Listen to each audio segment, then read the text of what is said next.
proses perjalanan sinyal dari organ yang mengalami rangsang, ya rangsang itu kan macam-macam ya, bisa rangsang medis, bisa rangsang fisik, gitu ya. Bisa rangsang fisik itu misalnya kita menusuk jarum, terantuk batu, ya itu fisik. Kalau yang kimia misalnya kita kena gigit nyamuk, ya ini ada senyawa kimia yang dilepaskan yang nanti akan merangsang rasa gatal dan nyeri pada organ yang atau bagian yang terkena. Nah, ini nanti akan dijalankan rangsang ini lewat syaraf ke samping. Kan itu minum aku, buat bangga ini. Bisa. Ya, jadi nanti akan dijalankan rangsang ini ke otak.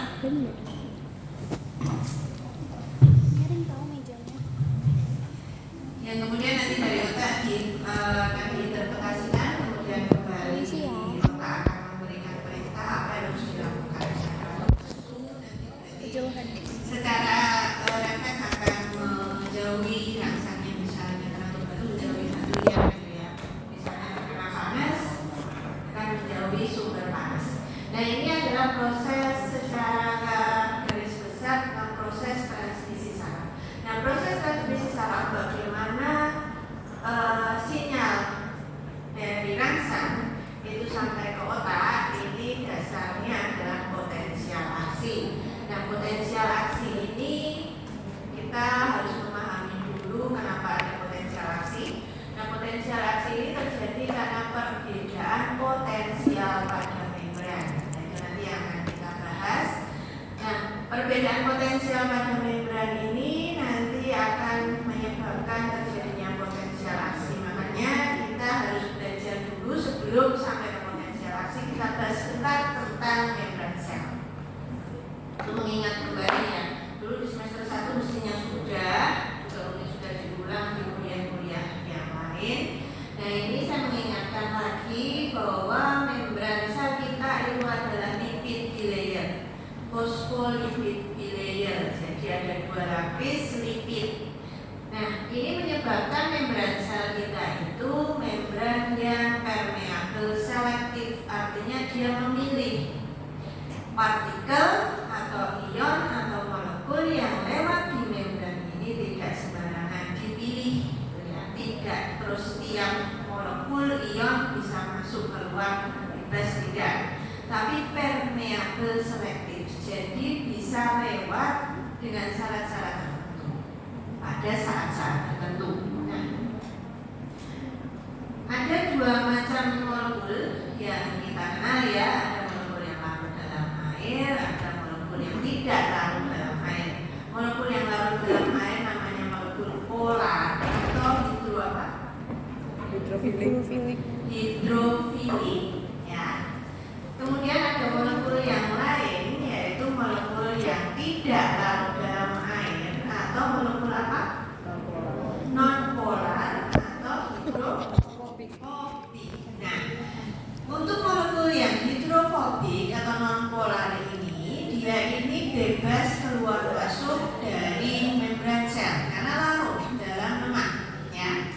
Kan membran sel itu lemak atau lipid. Nah, ini dia larut dalam lemak sehingga mudah dia masuk keluar. Ini khusus untuk non-polar. Contohnya non-polar apa? Contohnya adalah alkohol. Jadi alkohol itu mudah masuk ke dalam sel. Makanya orang yang mabuk itu ya, minum alkohol itu mudah sekali merusak sel karena dia mudah masuk ke dalam membran sel. Kemudian gas atau ion yang tidak bermuatan, contohnya O2, CO2 itu juga mudah keluar maupun masuk ke dalam sel karena dia bisa larut, bisa melewati membran fosfolipid bilayer. Nah, sebaliknya kalau molekul yang tidak larut dalam lemak atau molekul polar ini dia tidak bisa sembarangan masuk. Nah, bisa masuk ketika ada yang bantu, ada yang memfasilitasi. Yang memfasilitasi ini bisa dengan suatu protein tertentu. Makanya di membran sel ini ada protein-proteinnya yang menembus membran. Nah, ini molekul yang bisa membawa molekul polar itu adalah protein yang berupa channel itu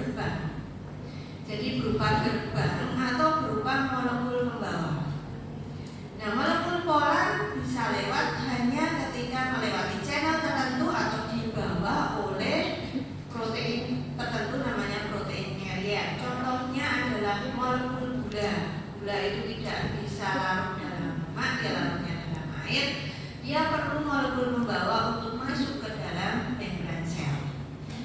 Nah, selain itu juga ada ion-ion, contohnya ion natrium, ion kalium, ion kalsium, ion klorida. Ini juga tidak bisa lewat sembarangan ke membran fosfolipid. Dia perlu gerbang atau channel khusus. Bahkan air pun ya. Air itu juga ada gerbangnya khusus, namanya aquaporin. Nah, gerbang-gerbang ini atau channel-channel ini khusus mengenali molekul-molekul tertentu. Jadi kalau gerbangnya air, aquaporin, dia hanya mengenal air yang bisa lewat hanya air saja. Gerbangnya natrium, yang lewat hanya natrium. Kalium hanya lewat ya kalium saja atau potasium saja. Jadi di sini dia menentukan kelarutan suatu molekul atau partikel dalam suatu membran fosfolipid bilayer adalah yang pertama kelarutannya dalam lemak, yang kedua ukurannya. Nah, ukuran ini dikenali oleh protein pembawa maupun gerbang-gerbang khusus tadi. Jadi konformasi atau ukuran tertentu dari molekul itu nanti akan dikenali oleh gerbangnya yang spesifik. Jadi tidak bisa sembarangan semua molekul ion itu masuk. Nah, transport molekul lewat membran itu digolongkan menjadi dua ya secara garis besar. Jadi yang pertama adalah transport pasif dan transport aktif. Nah, transport pasif ini adalah suatu pergerakan dari molekul atau ion melewati membran fosfolipid bilayer dengan mengikuti gradien konsentrasinya dari konsentrasi tinggi ke konsentrasi rendah. Jadi di sini karena mengikuti gradien konsentrasi dia tidak perlu energi, makanya disebut sebagai pasif, ya, pasif transport. Nah, ini contohnya ya tadi gas O2, CO2 kan mudah dia masuk ke dalam sel, mudah melewati membran lipid bilayer. Nah, ini masuk berdasarkan gradien konsentrasinya dari konsentrasi tinggi ke konsentrasi rendah, misalnya ini ekstraseluler, ini intraseluler, dia mengikuti gradien konsentrasinya dari tinggi ke rendah. Ini difusi yang sifatnya sederhana tanpa bantuan apapun. Nah, berikutnya adalah difusi yang sifatnya dengan bantuan atau difasilitasi. Makanya namanya difusi terfasilitasi. Ini untuk molekul-molekul yang polar tadi, yang tidak bisa masuk tanpa bantuan protein tertentu. Nah, ini contohnya. Ini gerbang protein. Dia akan mengenali molekul yang spesifik. Dan nanti dia juga akan mengikuti gradien konsentrasi. Molekul tersebut akan melewati membran lipid bilayer lewat gerbang protein ini melalui atau sesuai gradien konsentrasinya dari tinggi ke rendah. Ini juga demikian. Ini molekul pembawa. Jadi protein pembawa. Jadi kalau ada suatu substansi yang dia butuh masuk ke dalam sel, dia butuh protein pembawa, maka protein tadi akan mengikat molekul tadi, kemudian membawa molekul tersebut melewati membran lipid bilayer menuju ke intrasel, sama mengikuti gradien konsentrasinya. Nah, sebaliknya kalau suatu molekul itu dia harus dipindahkan melawan gradien konsentrasinya, maka perlu transport yang aktif. Transport aktif ini dia memindahkan molekul melewati membran melawan gradien konsentrasinya dari konsentrasi rendah ke konsentrasi tinggi. Nah, ini contohnya ya, bunder-bunder ini ya. Ini yang bunder-bunder ini, molekul bunder ini dia akan dipindahkan dari intrasel ke ekstrasel. Molekul yang kotak ini dia dipindahkan dari ekstrasel ke intrasel melawan gradien konsentrasi. Karena melawan gradien konsentrasi perlu energi. Nah, energinya berasal dari pemecahan ATP. Nah, jadi sudah paham ya, tadi ada gerbang-gerbang di membran yang intinya terbentuk dari protein, di mana dia akan membawa molekul yang polar melewati membran lipid bilayer. Nah, gerbang-gerbang ini ada beberapa macam. Jadi ada gerbang yang tanpa pintu. Karena tanpa Akibatnya ion ini bisa masuk keluar dari situ. Jadi ion yang spesifik juga itu bisa masuk keluar dari situ. Makanya disebut sebagai bocor. Tapi jumlahnya tidak banyak ya. Yang kedua adalah gerbang atau channel yang berpintu. Nah, ini pada kondisi tertentu dia akan selalu tertutup. Jadi kondisi istirahat itu selalu tertutup pintu ini. Jadi gerbang ini tidak bisa dilewati oleh molekul-molekul walaupun misalnya konsentrasinya di ekstasi lebih tinggi gitu ya. Dia nggak bisa masuk ke dalam karena pintunya tertutup. Nah, pintu ini hanya terbuka kalau ada rangsang tertentu. Misalnya di sini ini ada dua tipe ya untuk yang gerbang yang berpintu ini, ada yang chemically gate, ada yang voltage gate. Jadi ada yang diaktifkan lewat reaksi kimia. Jadi gerbang ini mengikat molekul kimia tertentu. Jadi dia mengikat molekul tertentu ya. Ini biasanya yang dikatakan adalah neurotransmitter ya. Ketika ada ikatan neurotransmitter dengan gerbang, maka gerbangnya akan membuka. Kalau tidak ada ikatan itu tidak akan terbuka sehingga ion tidak bisa masuk. Sementara yang kedua adalah voltage gate. Voltage gate ini adalah suatu gerbang yang hanya terbuka ketika ada rangsang listrik. Nah, rangsang listrik ini bisa ditimbulkan macam-macam dari yang saya contohkan di depan. Ada kena pukul misalnya, gatal, kena panas gitu ya.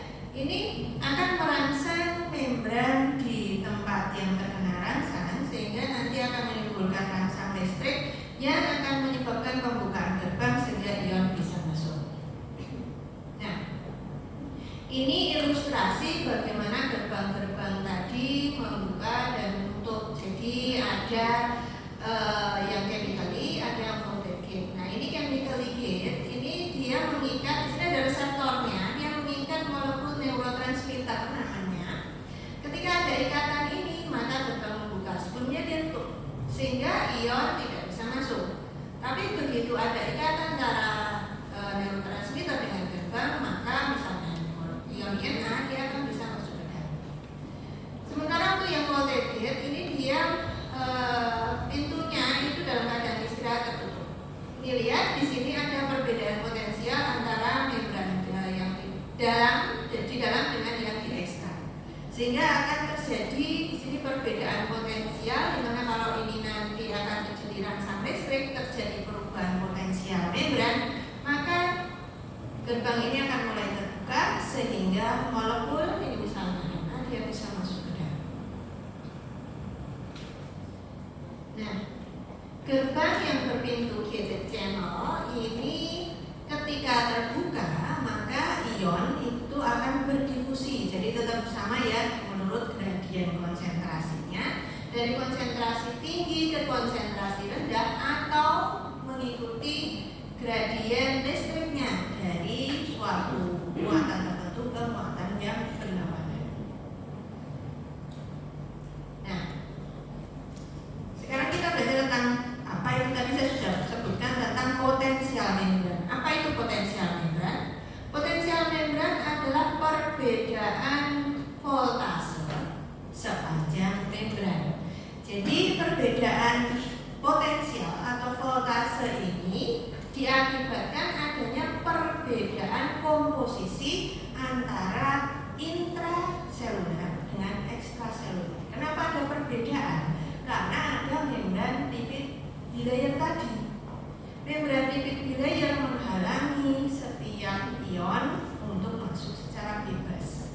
Sehingga di ekstra dengan intra itu akan terjadi perbedaan. Nah, perbedaan potensial ini yang akan menyebabkan ini potensial membran tertentu. Nah, yang kedua, perbedaan permeabilitas membran. Jadi membran ini bisa selektif mengatur ion-ion yang masuk ke dalam intrasel atau ion-ion yang keluar ke ekstrasel. Sehingga ini juga akan menyebabkan perbedaan potensial pada membran. Di dalam dengan di luar itu beda. Nah, membran potensial ini merupakan prinsip dasar transmisi sinyal saraf. Jadi makanya tadi saya contohkan dari tempat yang mengalami rangsang bisa diinterpretasikan di otak, kemudian otak memberi perintah apa yang harus dilakukan berikutnya. Ini transmisi sinyal. Kemudian di sini juga mengatur fungsi. Misalnya kita kena panas, otomatis secara refleks kita akan menarik tangan kita agar menjauhi sumber panas. Nah ini berarti ada menarik, ini kan berarti ada kerja dari otot. Nah ini otot kan juga ada persarafannya. Nah saraf ini juga nanti potensial aksi ini akan menyebabkan kontraksi otot. Kalau nanti saraf ini mensarafi kelenjar, dia akan menyebabkan sekresi, produksi dan sekresi dari hormon atau enzim tertentu. Jadi mempengaruhi berbagai macam fungsi tubuh. Nah, potensial membran ini terjadi karena tadi ya perbedaan antara ion di dalam dengan ion di luar. Jadi konsentrasi ionnya itu berbeda. Jadi ini contohnya ya, natrium.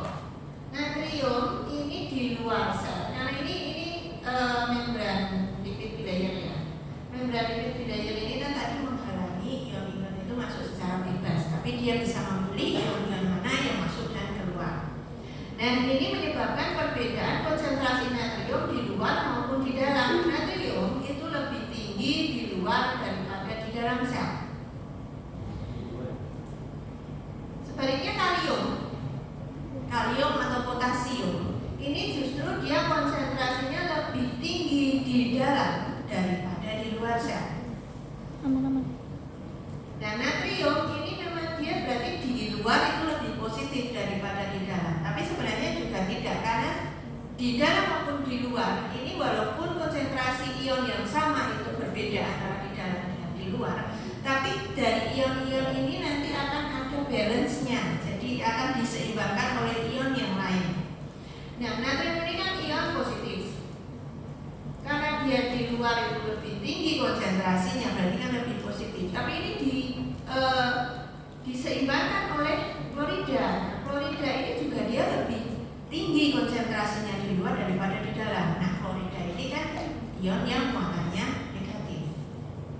Sebaliknya yang di dalam ini kan kalium, dia lebih tinggi konsentrasinya. Nah ini diseimbangkan oleh berbagai macam protein yang bermuatan ini ya. Juga fosfat, sulfat itu dia ada yang beberapa konsentrasinya lebih tinggi yang di dalam, sehingga sebenarnya seimbang. Tapi di sini antara ion natrium di dalam dan di luar ini berbeda. Nah inilah yang menyebabkan perbedaan potensial.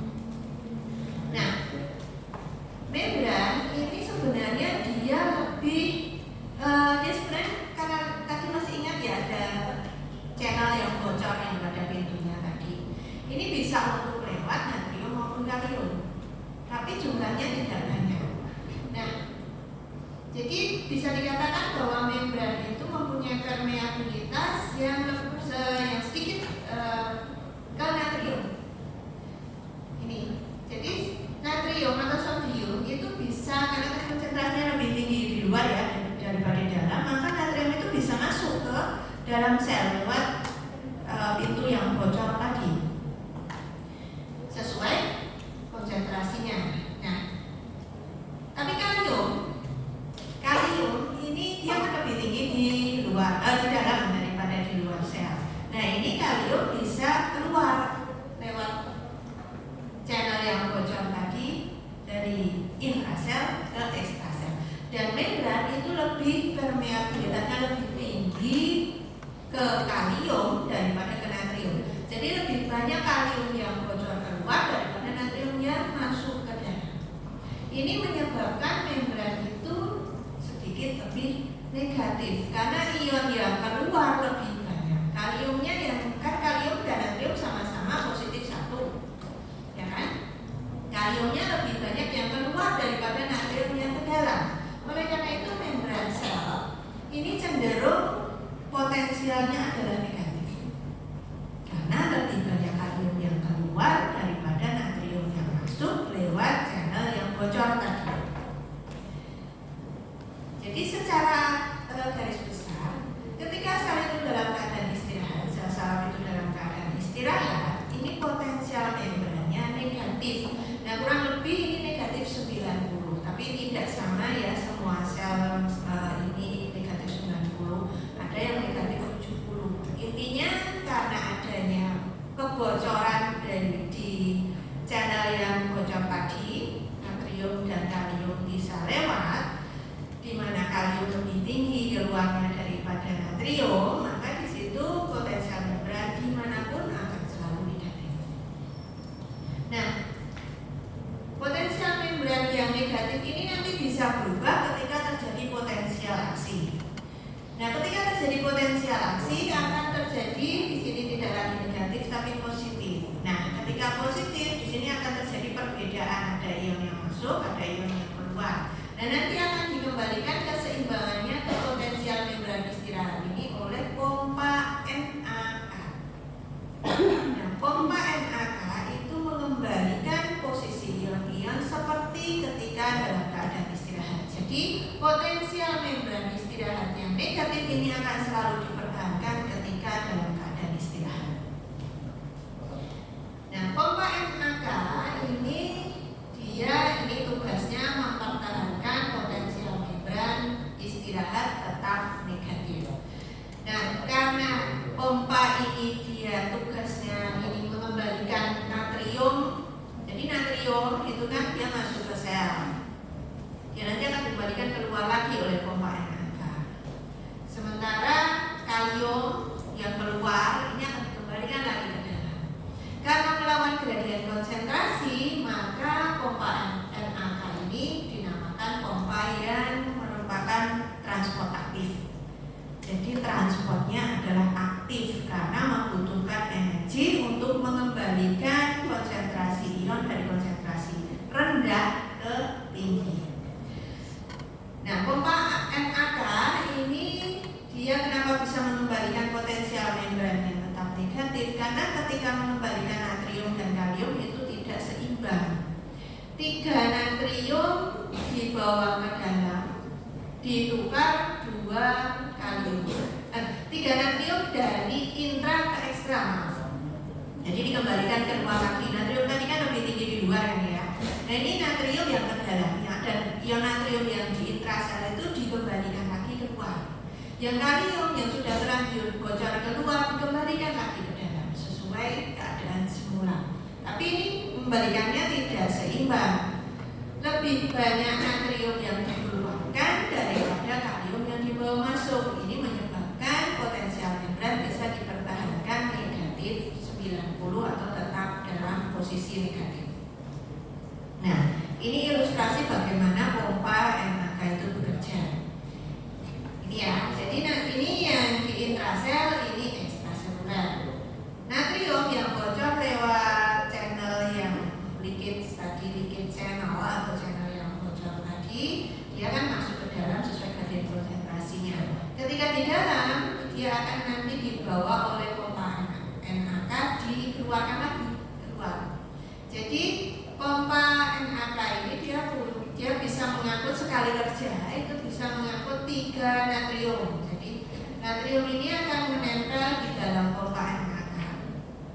Ini dimana di sini kan ini blok gradien konsentrasi karena di intrasel itu natrium rendah, di ekstraseluler natriumnya tinggi. Berikutnya, karena proses ini melawan gradien konsentrasi butuh energi. Nah, energinya berasal dari pemecahan ATP, di mana hasil pemecahan ATP ini adalah ADP dan fosfat energi tinggi. Fosfat energi tinggi akan menempel di pompa NAK. Karena ada natrium ini, karena dia sudah menempel natrium, ini akan memicu ATP untuk dipecah menjadi ADP dan fosfat energi tinggi. Fosfatnya kemudian menempel di pompanya. Berikutnya nanti karena ada penempelan fosfat energi tinggi, maka channel NAK ini berubah konformasinya sehingga dia akan membuka keluar. Ini menyebabkan natrium nanti akan dilepaskan ke cairan ekstraseluler. Berikutnya setelah natrium dilepaskan, maka kalium ya yang sudah berada di cairan ekstraseluler tadi yang bocor keluar tadi, ini akan diikat oleh pompa NAK ini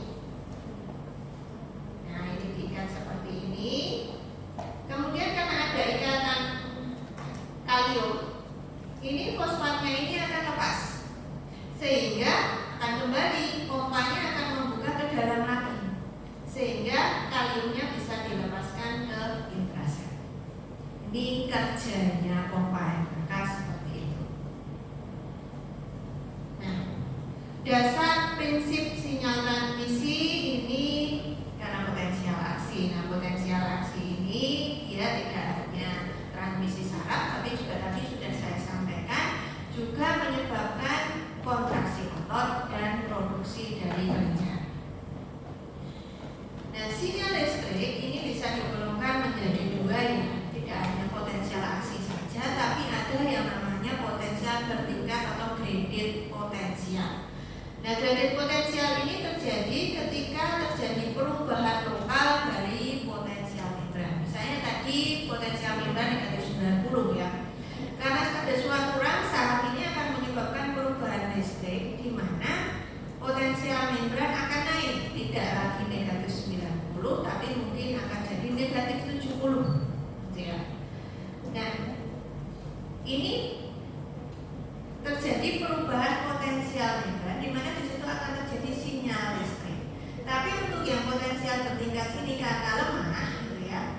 Jadi perubahannya kan hanya sedikit dari negatif 90 ke negatif 70, maka di sini ini sinyal yang diantarkan hanya pendek, lokal.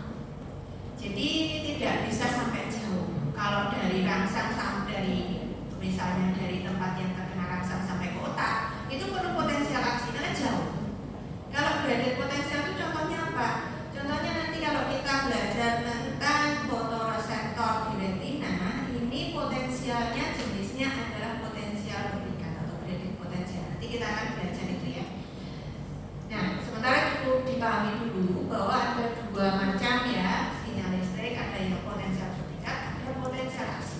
Kalau potensial bertingkat ini hanya lokal, karena perubahannya hanya sedikit. Perubahan potensial membran hanya sedikit. Jadi dia hanya mempengaruhi tempat yang lokal saja dan dalam waktu yang singkat.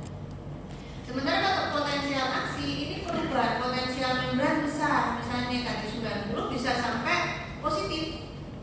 Nah, ini maka sinyal yang diantarkan bisa sampai jauh. Nah, ini untuk potensial aksi sebenarnya kan sudah ada pelajari kemarin ya ketika kita belajar di blok kardiovaskuler ya tentang otot-otot kontraktil jantung ya, otot autoritmis itu kan ada potensial aksinya juga. Hanya di sini mungkin kita akan lebih mendalami ya. Di sini ada beberapa istilah kemarin kan sudah tidak asing sebenarnya depolarisasi, repolarisasi gitu ya. Kita ulang lagi. Nah, ini ada beberapa istilah, ada polarisasi, depolarisasi, repolarisasi, hiperpolarisasi. Bedanya apa? Polarisasi ini adalah terjadinya potensial membran yang berbeda sepanjang membran karena ada perbedaan konsentrasi ion tadi di dalam dan di luar beda, sehingga menyebabkan perbedaan potensial sepanjang membran. Itu adalah yang dinamakan polarisasi. Yang kedua depolarisasi ya. Depolarisasi ini adalah peningkatan potensial membran mendekati 0 bahkan sampai positif. Ingat ya, kemarin yang sel kontraktil jantung ya. Itu kan dari negatif dia naik potensialnya sampai tinggi sampai positif. Jadi bisa dikatakan di dalam membran nanti akan kurang negatif dibandingkan potensial membran istirahat, bahkan bisa sampai positif. Ini proses depolarisasi.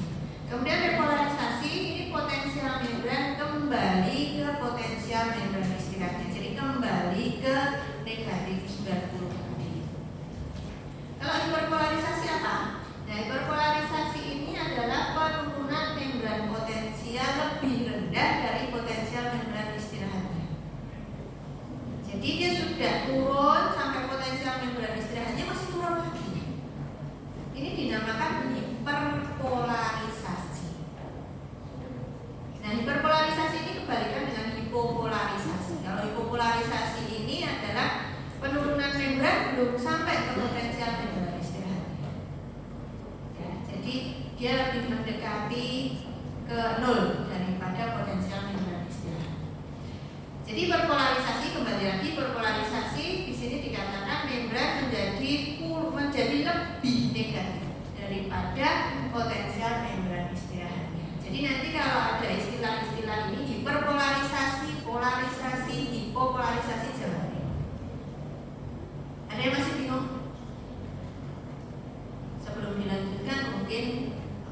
ada yang ingin bertanya silakan.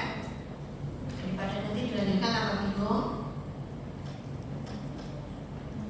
Oke, ada kita teruskan dulu, nanti silakan bertanya kalau ada yang tidak paham. Nanti langsung aja misalnya ada yang bingung, untuk cari saya bingungnya ini gitu ya. Nanti biar tidak terlalu tambah bingung nanti kalau semakin jauh. Nah, potensial aksi di sini meliputi 4 tahap. Yang pertama adalah potensial membran ketika dalam keadaan istirahat. Nah, dalam keadaan istirahat ini semua channel yang ada di dalam membran itu dalam keadaan tertutup, jadi tidak terbuka, jadi tertutup semua. Tadi kan ada 2 ya, channel itu kan ada 2 channel yang dia berpintu, bisa diaktifkan lewat mekanisme kimia, bisa diaktifkan lewat mekanisme listrik. Ada channel yang bocor. Nah, channel bocor ini tetap terbuka. Pada keadaan istirahat, channel yang bocor ini tetap terbuka. Karena namanya aja dia leakage channel, jadi channel yang bocor. Nah, bocor ini kan ada pintu, dia tetap terbuka pada kondisi istirahat. Dan dialah yang menentukan potensial membran tetap negatif. Nah, kalau yang lain, yang voltage gate, chemical gate, itu semuanya tertutup. Nah, kita kenal dulu gerbang NA yang voltage gate. Gerbang NA yang voltage gate ini dia punya 2 pintu. Pintu yang activation gate dan inactivation gate. Sementara kalau yang voltage gate K channel dia hanya punya 1 pintu saja. Kita lihat ya. Ini yang NA channel. Nah, NA channel karena dia punya 2 pintu. Ini yang voltage gate ya, bukan yang leakage channel ya. Yang voltage gate yang teraktifkan lewat mekanisme listrik ini dia bisa berada dalam 3 keadaan karena dia punya 2 pintu. Yang pertama, ketika dalam keadaan istirahat potensial membran dalam keadaan negatif, maka pintunya yang tertutup itu yang pintu activation gate. Yang inactivation itu tetap membuka, tapi ia nggak bisa masuk karena activation gate-nya tutup. Ini pada kondisi yang istirahat. Nah, ketika kondisinya teraktifkan saat depolarisasi, maka yang activation gate membuka, menyebabkan natrium bisa masuk ke dalam. Yang ketiga, ketika proses repolarisasi, ini gantian yang inactivation gate yang nutup.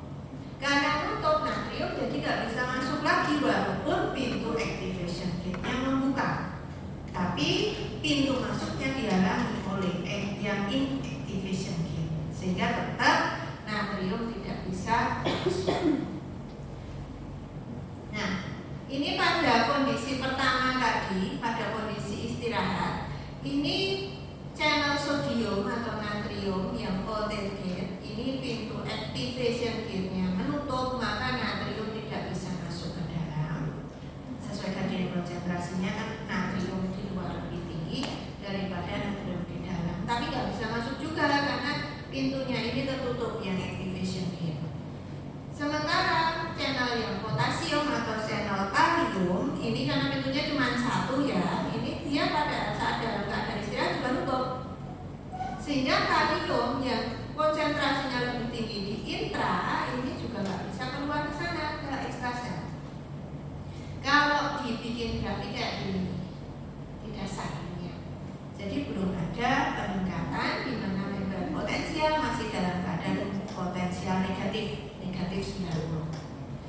Nah, kemudian peristiwa yang kedua, tahap kedua adalah depolarisasi. Depolarisasi ini timbul ketika ada rangsang, entah itu rangsang fisik, rangsang kemis maupun rangsang thermal. Nah, ini akan menyebabkan perubahan potensial membran di mana akan terjadi pembukaan dari NA channel. NA channel ini akan menyebabkan pembukaan voltage gate di mana activation gate-nya membuka, inactivation gate-nya tetap terbuka sehingga natriumnya bisa masuk ke dalam intrasel. Nah, ini, di dalam sel di membran itu pintunya natrium maupun kalium nggak hanya 1, banyak. Nah, ketika 1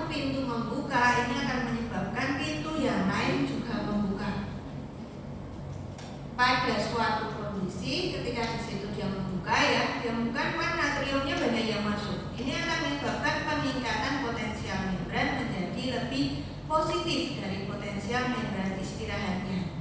Nah, pada suatu kondisi ambang batas, ini ya, pada suatu ambang tertentu, misalnya ini negatif 55 atau negatif 50 mV, tadi kan yang potensial istirahatnya kan negatif 90.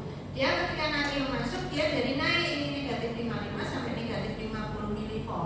Ini akan menyebabkan positif feedback, di mana channel natrium yang ada di membran akan terbuka semua. Dan karena terbuka semua, ini akan menyebabkan naik potensial membran menjadi lebih positif, bahkan bisa sampai di atas 0. Nah, ini kalau di grafiknya ini nih, nah, naik terus sampai ke lebih tinggi dari 0, jadi bisa sampai positif. Ingat dulu yang sel kontraktil ya, itu lebih sampai tinggi, bisa sampai positif lebih dari 0.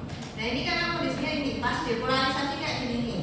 Jadi voltage gate NA channel dia sudah terbuka, activation gate-nya, inactivation gate-nya tetap terbuka.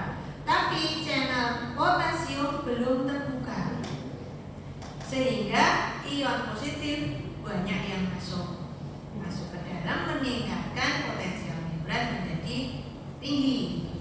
Dan pada suatu kondisi di suatu ambang tertentu itu akan menyebabkan pembukaan semua voltage gate NA channel yang ada di membran sel.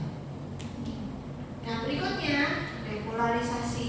Nah, jadi ini ketika terjadi rangsang, jadi semua pintu itu sebenarnya pintu natrium, kalium, kalsium itu sebenarnya diaktifkan oleh rangsang yang sama, hanya saja pembukanya itu beda-beda. Kalau natrium itu begitu ada rangsang cepat dia bukanya, makanya dia berperan pada depolarisasi. Yang berikutnya yang lebih lambat adalah potasium. Jadi potasium ini dia baru akan terbuka setelah ini NA channel ini mulai inaktif. Dimana saat inaktif tadi berarti saat itu inactivation gate-nya mulai menutup. Jadi channel-channel tadi tidak akan terus membuka selamanya, tidak. Begitu ada rangsang dia akan membuka, kemudian juga akan menutup pada waktunya, gitu ya. Nah, ketika channel NA ini inactivation gate-nya menutup, channel potasium mulai membuka karena dia hanya punya satu pintu kan.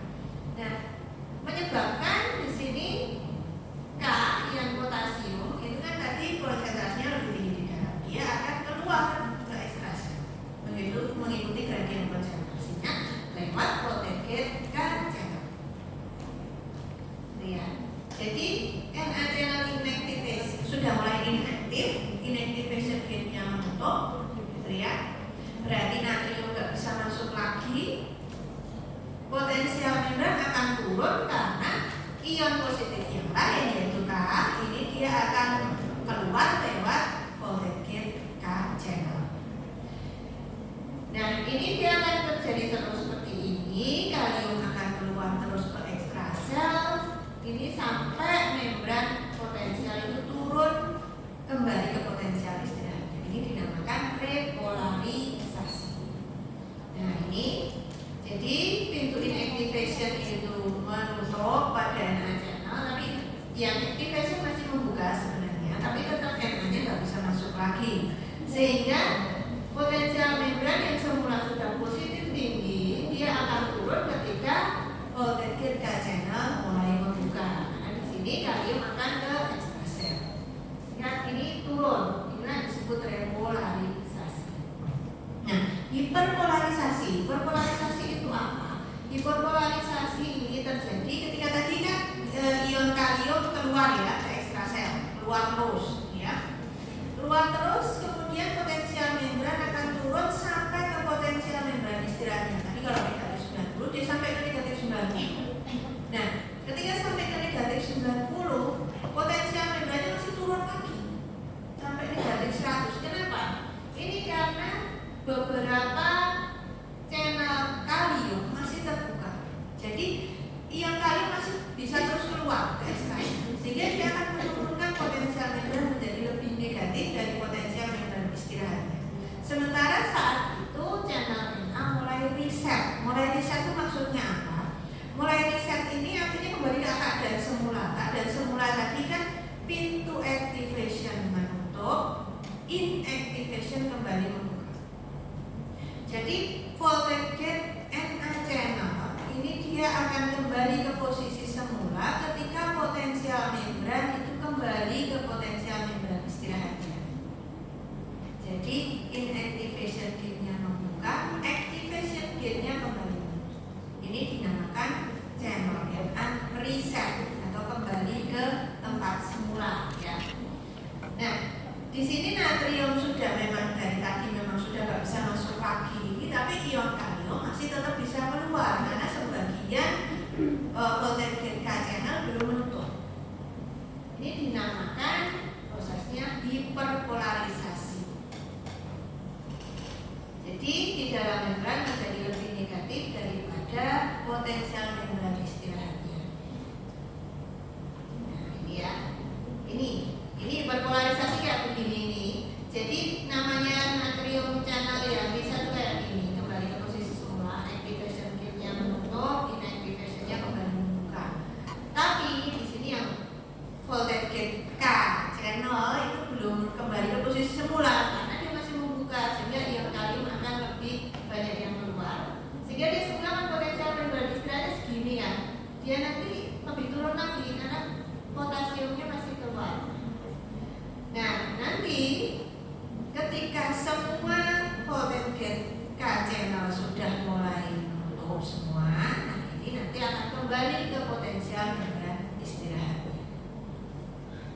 Jadi prosesnya secara garis besar seperti ini, nanti untuk belajar biar gampang ya. Nah setelah repolarisasi, setelah potensial membran kembali ke posisi istirahatnya, ini kan tadi ion natrium banyak yang di dalam, ion kalium banyak yang di luar, gitu ya. Nah ini nanti ada mekanisme untuk mengembalikan ion-ion tadi kembali ke tempatnya. Ini oleh pompa natrium kalium. Jadi pompa natrium kalium itu seperti yang saya sudah jelaskan di belakang tadi, dia akan mengikat 3Na dan 2 kalium. 3Na dari dalam dikeluarkan ke ekstraseluler, kalium yang dari luar dimasukkan lagi ke dalam lewat proses transport aktif. Nah, ini secara garis besar gambarannya seperti itu. Nah, kita masuk ke klinis kan. Potensial aksi ini merupakan suatu mekanisme yang bisa dimanipulasi untuk tujuan pengobatan, atau bisa juga di sini bisa kita gunakan untuk mempelajari ketika ada gangguan sinyal listrik. Nah ini contohnya channel Na, voltage gate Na channel itu bisa diblok oleh senyawa-senyawa kimia tertentu. Contohnya tetrodotoxin. Tahu tetrodotoxin? Ini adalah racun ikan buntal. Pernah dengar ikan buntal atau pufferfish ya? Ini banyak di Jepang diolah jadi makanan ya. Jadi kalau Anda pernah baca, kalau chefnya itu tidak pintar mengolahnya, itu yang makan tidak senang malah mati gitu ya. Karena racunnya ini mengandung ini tetrodotoxin. Kenapa tetrodotoxin itu toksik bagi manusia ataupun makhluk hidup yang lain? Karena dia memblok Na channel. Kenapa memblok Na channel menjadi masalah gitu ya?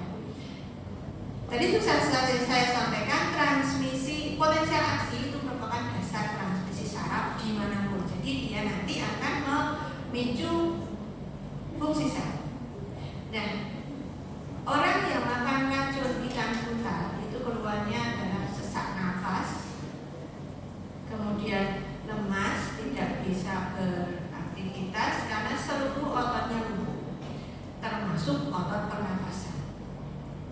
Karena untuk menggerakkan otot itu perlu potensial aksi. Nah, potensial aksinya tidak bisa terbangkitkan karena natrium channelnya diblok, sehingga tidak bisa terjadi depolarisasi. Tidak ada depolarisasi ya tidak ada potensial aksi. Akibatnya apa? Otot pernafasannya lumpuh. Orang kalau nggak nafas kan mesti ya mati ya. Terus Makanya otot rangka juga lumpuh, otot dimanapun lumpuh, bayangkan. Jadi kalau makan ikan buntal itu karena matinya karena itu, diblok NA channelnya di seluruh tubuh. Jadi tubuh itu lumpuh semua, termasuk otot jantung juga. Makanya keluhannya gitu. Jadi kalau Anda nanti membaca keluhan orang yang mengkonsumsi ikan buntal ini Anda sudah paham mekanismenya. Ya. Nah, blokade NA channel ini bisa digunakan juga untuk pengobatan. Contohnya saat heading, jahit luka. Jahit luka ya, pada saat luka robek misalnya, mungkin ada yang pernah jatuh gitu ya, kemudian terjadi luka robek gitu ya. Nah ini luka robek ini kalau nggak dijahit ya nanti lama sembuhnya. Dan dijahitnya itu, di headingnya ini kan sakit karena ada jarum yang nembus gitu ya. Jarum yang nembus ke kulit ini kan sakit. Nah supaya nggak sakit di tempat tersebut diberi anestesi lokal. Nah anestesi lokal ini juga dia tugasnya memblok NA channel tapi khusus di tempat itu aja, namanya aja lokal. Jadi yang diblok hanya di situ, di tempat lain nggak apa-apa. Karena diblok di situ tidak terjadi depolarisasi ketika ada rangsaknya jarumnya masuk ke kulit. Ini nggak nyeri. Karena tidak terjadi depolarisasi. Dan ini obat itu kan ada waktu paruhnya. Jadi ketika dia sudah efeknya meningkat dia akan menurun kemudian hilang karena nanti akan di metabolisme sehingga nanti dia akan kembali ke posisi semula. Nanti sudah selesai headingnya, sudah diperkirakan dosisnya supaya nanti pas saat heading selesai nanti dia akan kembali ke posisi semula. Nanti dan ajarannya kembali ke posisi semula lagi, tidak terblok lagi, bisa merasakan sakit lagi. Nah kalau channel ini diblokade oleh ion tetraetil amonium. Nah kalau channel terblokade ini terus nanti efeknya apa? Kalau natrium channel yang terblok itu tidak terjadi depolarisasi. Kalau kalium yang terblok, apa yang terjadi?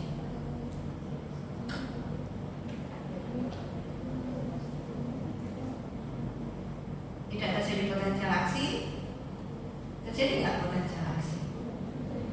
Terjadi karena natriumnya kan tidak terblok, tetap terjadi depolarisasi. Nah, kalium channel ini dia berperan pada proses apa sih? Repolarisasi. Jadi ketika K channelnya terblok, tidak terjadi repolarisasi, jadi bisa memperpanjang efek depolarisasi sehingga bisa memperpanjang potensial aksi. Nah, pada kondisi tertentu ketika tubuh itu kelebihan ion potasium itu juga akan mempengaruhi nanti ke potensial aksi. Jadi contohnya hiperkalemi ketika di darah itu untuk cairan ekstraseluler itu lebih banyak ion kaliumnya lebih tinggi dari normal. Ini juga bahaya. Ini mekanismenya terjadi ketika ini ya. Jadi hiperkalemi itu bisa terjadi misalnya karena pengobatan tertentu. Orang yang hipertensi itu biasanya pengobatannya dikombinasikan dengan diuretik. Jadi obat penurun tensi sama diuretik. Ini juga menurunkan tensi sebenarnya. Nah diuretik ini ada beberapa macam. Ada diuretik yang hemat kalium. Jadi hemat kalium ini artinya diuretik itu dia menghambat keluarnya kalium dari ginjal. Akibatnya apa? Kalau dosisnya tidak dipertimbangkan dengan tepat, maka akan terjadi penumpukan kalium di dalam sel, di ekstraseluler lebih tinggi. Ini menyebabkan hiperkalemi. Makanya penggunaan diuretik yang hemat kalium ini juga perlu dipertimbangkan dosisnya, hati-hati. Biasanya dokter sudah paham ambang batasnya seberapa gitu ya, supaya nanti tidak menimbulkan ini efek hiperkalemi. Kenapa efek hiperkalemi ini bahaya? Karena hiperkalemi ketika kalium di ekstraseluler itu tinggi, itu akan menyebabkan peningkatan dari potensial membran istirahat. Jadi yang negatif 90 jadi negatif 70 atau bisa negatif 50. Artinya apa? Ketika ada rangsa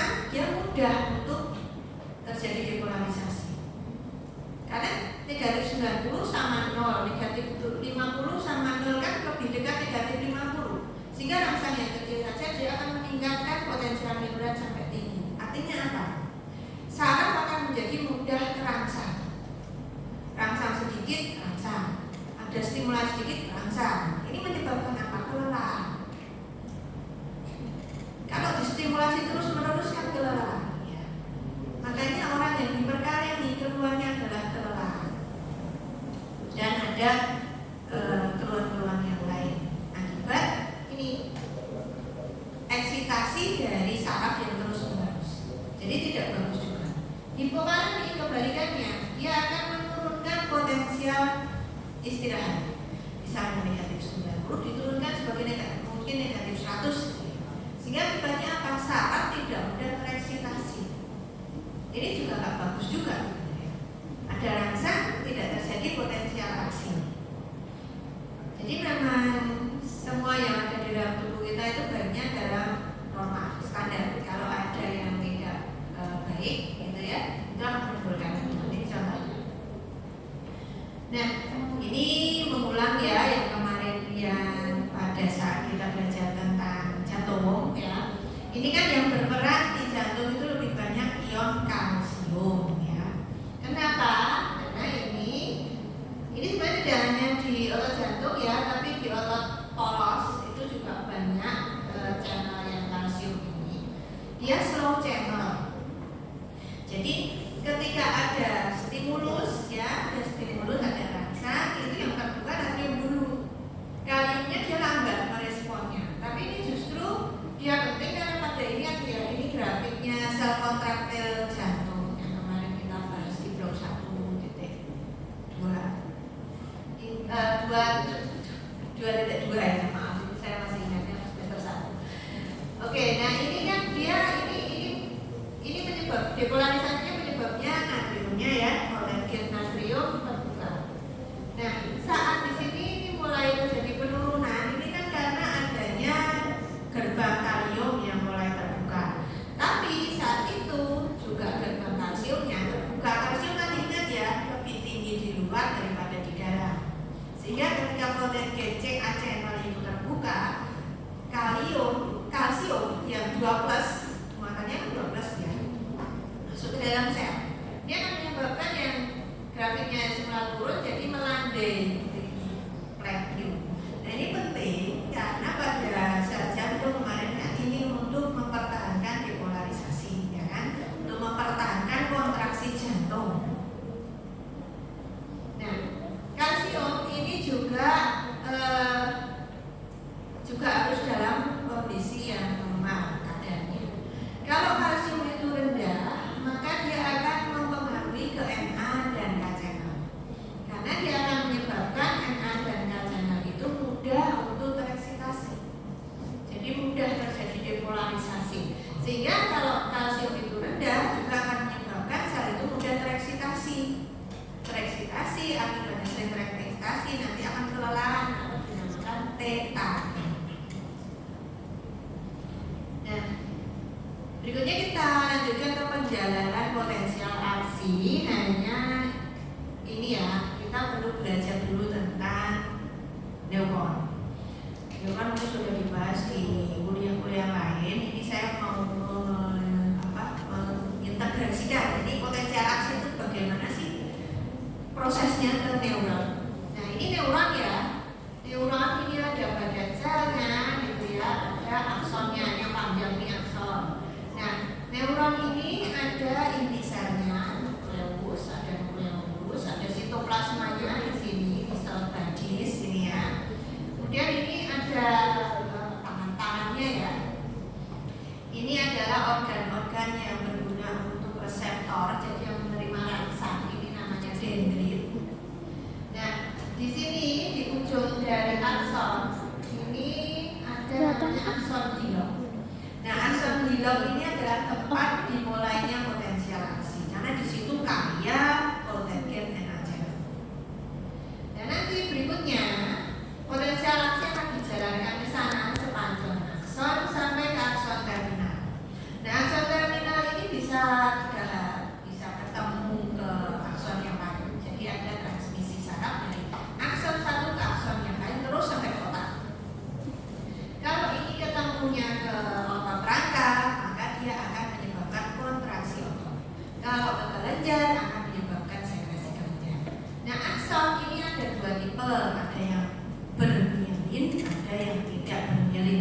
bermiling, ini contohnya ya, ini bermiling.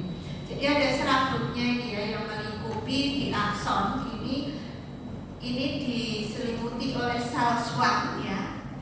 Ini yang menyebabkan selubung mielin, itu sel swannya ini.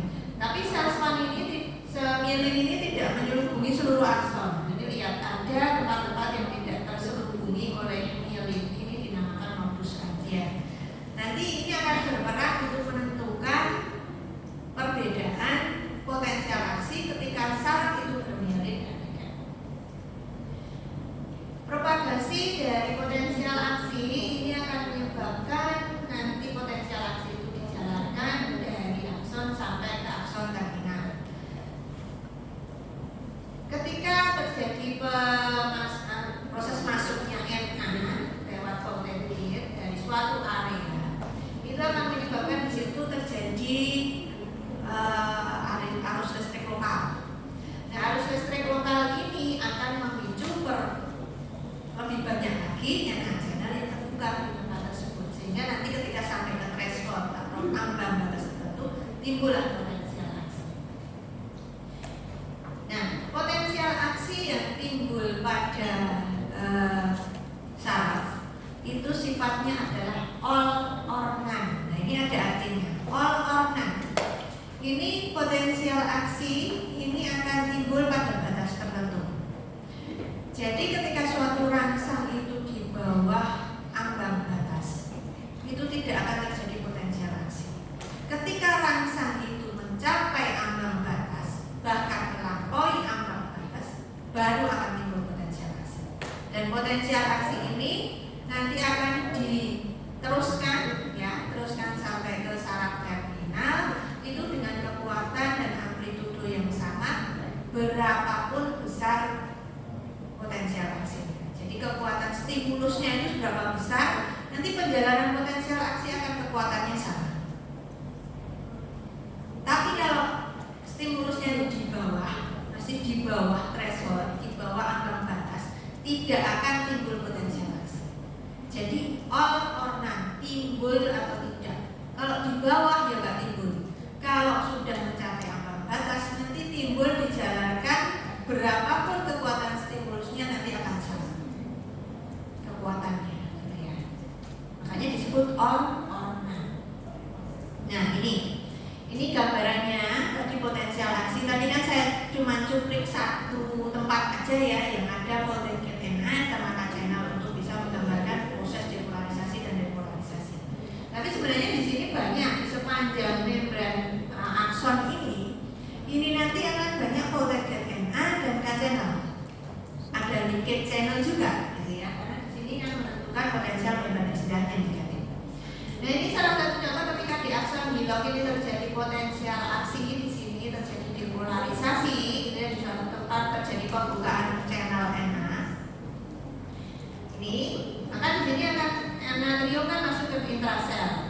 Potensial membran yang semula negatif menjadi positif. Nah, nanti masuknya ion Na ke sini, ini kan berarti potensial membran akan menjadi lebih positif daripada potensial membran istirahatnya. Ini akan memicu pembukaan voltage gate Na channel di dekat-dekatnya. Jadi akan lebih banyak lagi ion Na yang masuk ke intrasel. Nih, terus gini nanti dia akan masuk terus sehingga potensial membran dia akan menjadi positif semua di sini sampai ke akson terminal. Nah, kenapa kok potensial membrannya ini potensial aksi nggak balik ke sana? Kok arahnya ke sana? Ke akson terminal kok nggak ke sana? Nah, ini sebabnya. Ketika suatu tempat itu mengalami depolarisasi, maka akan terjadi proses berikutnya yaitu repolarisasi. Karena pada saat itu potasium channel gantian membuka. Yang tempat yang tadi di sini depolarisasi, di sini akan mengalami repolarisasi. Di mana ion voltage gate Na channel di sini ketika potasium ini membuka channelnya, itu belum reset. Sehingga ketika di sini mulai terjadi, di sini repolarisasi, di sini depolarisasi, di sini masih istirahat, di sini nanti depolarisasi, yang di sini gantian repolarisasi, gitu terus. Nah, itu menyebabkan perjalanan potensial aksi itu nggak bolak-balik arahnya. Karena ketika di sini depolarisasi, kemudian repolarisasi, di sini gantian depolarisasi, kemudian repolarisasi, ini depolarisasi, kemudian repolarisasi, itu terus. Nggak bisa balik ke sana karena saat di sini depolarisasi, di sini repolarisasi dan voltage gate NA channelnya belum reset, jadi nggak bisa dirangsang, nggak bisa menimbulkan repolarisasi yang baru. Ini disebut di tempat ini periodenya adalah periode refrakter. Jadi periode refrakter itu adalah suatu waktu di mana neuron itu tidak bisa dipicu untuk menghasilkan potensial aksi yang baru walaupun ada rangsang. Ini kenapa? Karena voltage gate NA channelnya masih terbuka. Masih terbuka ini maksudnya inactivation gate-nya belum. Jadi activation gate-nya belum menutup. Inactivation gate-nya sudah menutup kan. Tapi activation gate-nya ini dia masih terbuka. Jadi belum reset. Belum kembali ke posisi semula. Itu nggak bisa dirangsang. Nah, periode refraktor itu ada dua, absolut sama relatif. Nah, ketika absolut ini waktu ketika terjadi pembukaan NA channel sampai resetting dari NA channel. Jadi sampai NA channel itu resetting itu absolut. Artinya apa? Ketika ada rangsang, neuron nggak bisa dipicu untuk melakukan depolarisasi atau potensial aksi lagi. Karena belum kembali ke posisi semula, nggak bisa dia dirangsang. Nah, ini menjamin setiap potensial aksi adalah all or none dan nggak bisa balik lagi one way transmisinya sampai ke akson terminal, nggak bisa balik lagi ke akson hilok. Nah, periode refraktor ini sebagian dari NA channel sudah resetting. Nah, ini baru ketika ada rangsang baru, ini bisa membangkitkan depolarisasi baru, potensial aksi baru, asal rangsangnya lebih besar dari normal. Ya. Karena belum istirahat sempurna. Belum istirahat sempurna masih bisa dirangsang, asal rangsangnya lebih tinggi dari normal. Jadi threshold untuk terjadinya potensial aksi yang baru itu meningkat. Ini periode yang refraktor. Nah, propagasi dari potensial aksi ini tergantung dua hal. Yang pertama, diameter dari akson. Semakin besar diameter akson, maka semakin lancar arus listriknya. Jadi kalau diameternya besar, aksonnya yang besar, itu dia kecepatan transmisi potensial aksi lebih cepat daripada akson yang diameternya kecil. Kenapa? Masih ingat kemarin yang pas blok kardiovaskuler, semakin besar pembuluh resistensinya semakin kecil. Sama ini juga. Semakin besar diameter akson, maka resistensinya juga semakin kecil, sehingga potensial aksi kecepatannya lebih tinggi. Yang kedua adalah derajat milimnya. Nah, karena ada akson yang bermilim sama akson yang tidak bermilim, maka ada dua tipe penjalanan potensial aksi. Ya, ada yang kontinu, ada yang saltatori atau melompat. Ini yang akson tanpa milim. Tadi prosesnya, jadi tadi seperti yang digambarkan di slide-slide sebelumnya. Jadi ketika terjadi depolarisasi di suatu tempat, dia akan memicu depolarisasi di tempat-tempat yang dekat dengan tempat tersebut sehingga sampai ke akson terminal. Jadi kontinu, perjalanan potensial aksinya kontinu.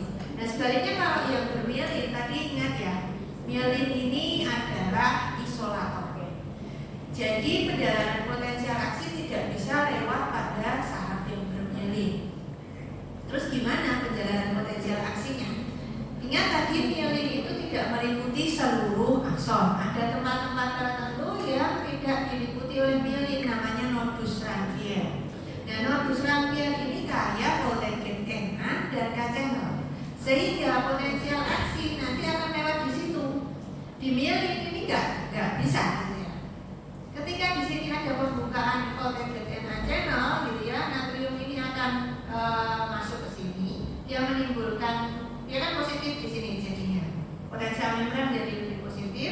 Ini akan menimbulkan arus listrik yang merangsang di voltage gate NA channel di di nodus rangkaian. Ini terus sampai ke nodus rangkaian yang berikutnya.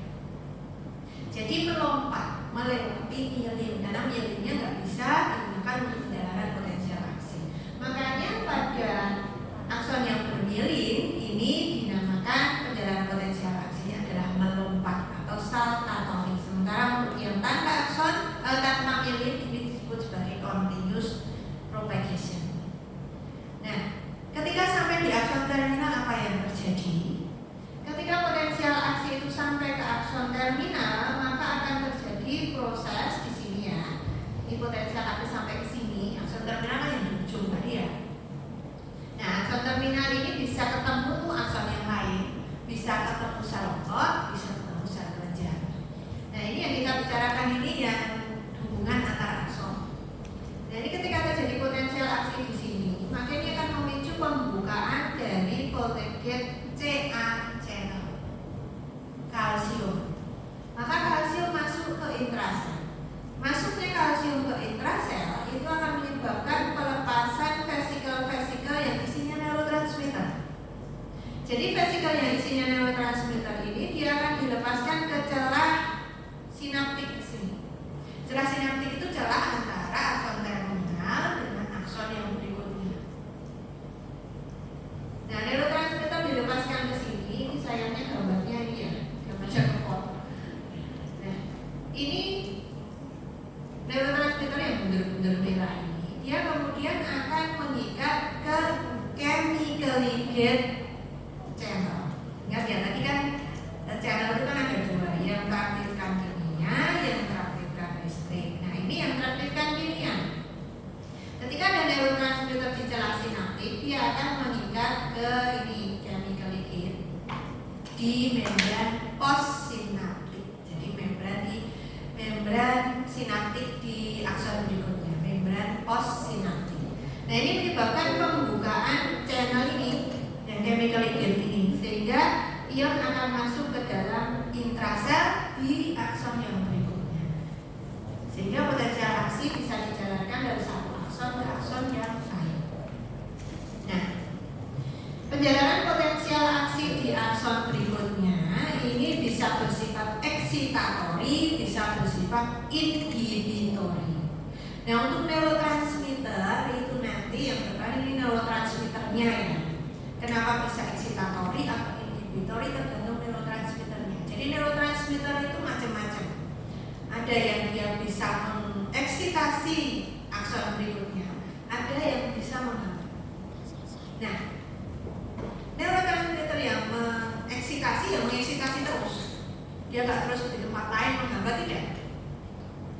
Dia memang sifatnya seperti itu. Misalnya glutamat, ya. Glutamat ini dia sifatnya eksitatori. Kemudian GABA ini sifatnya inhibitori. Nanti untuk neurotransmitter akan dijelaskan lebih lanjut oleh Dr. Veronica ya. Saya cuma ngiplik sedikit supaya Anda bisa lebih paham. Nah, ini ketika neurotransmitter tadi mengikat chemically gate channel di membran postsinaptik, di mana akan terjadi, ini akan menyebabkan pembukaan channel yang memfasilitasi ini natrium untuk masuk ke sel dan kalium yang nanti natrium dan kalium, tapi natrium ini dia lebih banyak yang masuk ke sel daripada kalium yang keluar dari sel. Sehingga akibatnya apa? Di dalam membran postsinaptik kan menjadi lebih positif. Dan ini disebut sebagai postsinaptik depolarisasi. Ini memicu depolarisasi di membran postsinaptik. Ini tergantung neurotransmitternya. Kemudian kebalikannya, kalau neurotransmitter yang berbeda dilepaskan dari ujung presinaptik, kemudian dia mengikat chemically gate di membran postsinaptik, di mana nanti akan menyebabkan permeabilitas membran postsinaptik itu meningkat terhadap K dan K klorida, di mana K akan meninggalkan sel atau klorida. Tadi ingat ya, klorida yang di slide depan tadi kan klorida itu lebih tinggi konsentrasinya di luar daripada di dalam. Ketika ini memfasilitasi klorida masuk ke sel, maka membran potensial akan menjadi lebih negatif. Membran yang lebih negatif akan menyebabkan postsynaptic hyperpolarization. Jadi inhibisi untuk terjadinya penjalanan potensial aksi. Itu ya. Ini tergantung tadi sekali lagi tergantung neurotransmitternya apakah excitatory atau inhibitory. Inilah cara tubuh untuk meneruskan rangsang atau menghambat rangsang. Oke, nanti untuk neurotransmitter bagaimana metabolismenya dan seterusnya nanti akan dijelaskan lebih lanjut oleh Dr. Veronica. Untuk saya sampai di sini ada pertanyaan mungkin ini referensinya. Ada pertanyaan? Masih ada sisa banyak waktu. Silakan kalau ada yang belum jelas.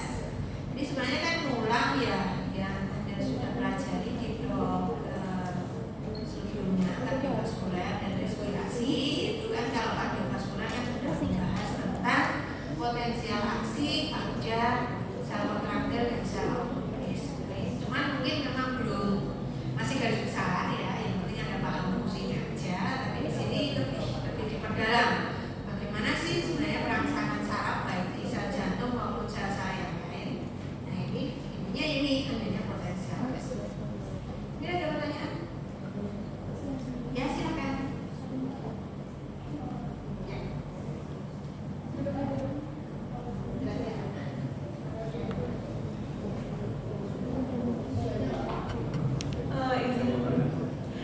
Saya izin minta dokter jelasin ulang yang refractory period sama government. Oke, saya jelaskan ulang ya.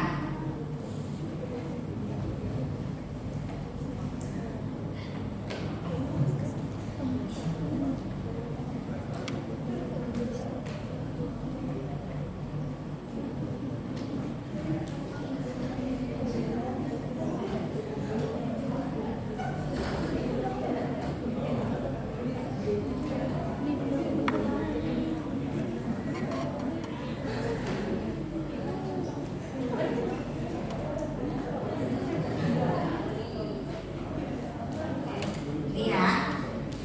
Ya, oke, saya jelaskan tadi potensial aksi kan berawal di akson hilok. Kenapa akson hilok? Akson hilok itu di sini nih, ya, di ujung akson. Kenapa di situ? Karena tempat itu kaya voltage gap yang channel. Jadi tadi kan dendrit tadi dia menerima rangsang, menyebabkan akson di situ terangsang. Nah kemudian ini akan memicu pembukaan voltage gap channel yang banyak di akson hilok, sehingga di situ akan mulai terjadi proses depolarisasi. Di mana ketika terjadi proses depolarisasi ini kan yang semula istirahat ya. Istirahat itu ketika yang di ini kan konsentrasi tadi ingat ya potensial membran saat istirahat kan potensial membrannya negatif ya, negatif 90 ya, atau mungkin negatif 70 gitu ya. Nah ini ketika terjadi pembukaan NA channel, ini kan natrium mulai masuk yang semula negatif menjadi positif ini ya. Di dalam sel itu kan di intrasel menjadi lebih positif karena masuknya natrium. Nah voltage NA channel itu kan gak hanya satu, banyak. Ketika voltage NA channel 1 itu teraktifkan, maka akan memicu perubahan potensial membran di sebelah-sebelahnya. Jadi di situ voltage NA channel yang itu terangsang untuk membuka semuanya, sehingga NA-nya akan lebih banyak yang masuk. Makanya ini jadi positif gitu. Yang sisanya di sini ini masih negatif potensial membrannya, jadi masih istirahat.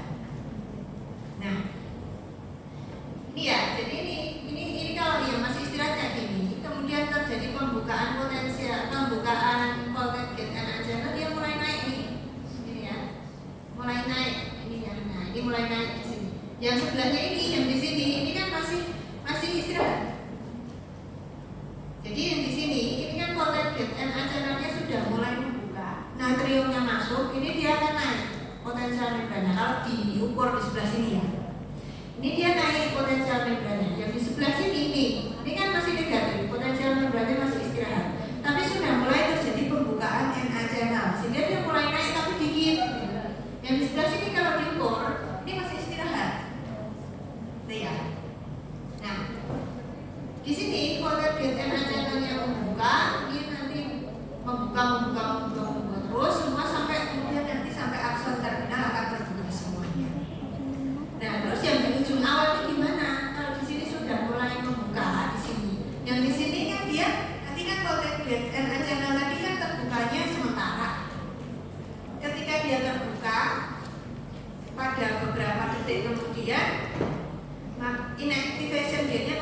sehingga natrium nggak bisa masuk. Natrium nggak bisa masuk pada saat itu yang potasium channel mulai membuka, ya kan? Jadi di sini tidak ada pertambahan natrium lagi, justru malah kaliumnya akan keluar. Nah, ini mulai kembali ke potensial membran istirahatnya. Jadi mulai negatif lagi.